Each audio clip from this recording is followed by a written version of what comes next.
Alors là, donc vous vous apprêtez à sortir un nouveau livre, je pense, dans les jours qui viennent. Est-ce que vous pouvez en révéler le titre et le sens? Oui. Ça s'appelle « Comment le peuple palestinien fut inventé ».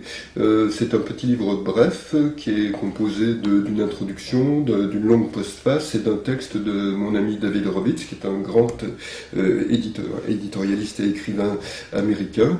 Et c'est un texte que j'ai tenu à faire exister parce que nous sommes dans un contexte où une falsification de l'histoire prend de plus en plus de poids et de plus en plus d'importance.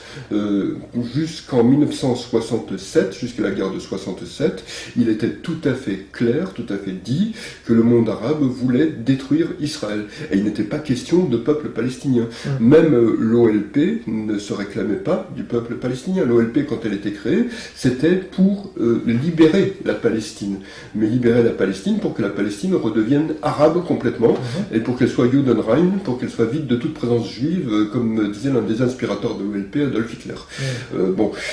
Donc c'était clair.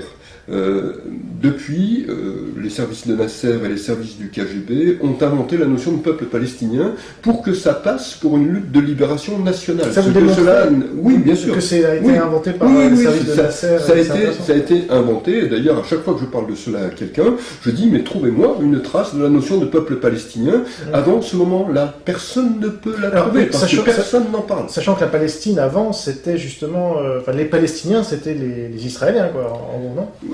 Les Juifs. Oui, bien sûr, on les appelait Palestiniens. C'est pour ça qu'il y a un vol d'identité, une capture d'identité, mais qui ne se limite pas à cela. On a commencé à cette époque-là aussi à parler de Nakba pour désigner la création d'Israël. Et pourquoi est-ce que le mot Nakba a été forgé? Pour que les Palestiniens puissent parler d'un génocide qu'ils auraient subi qui serait comparable à la Shoah, ce qui est une monstruosité.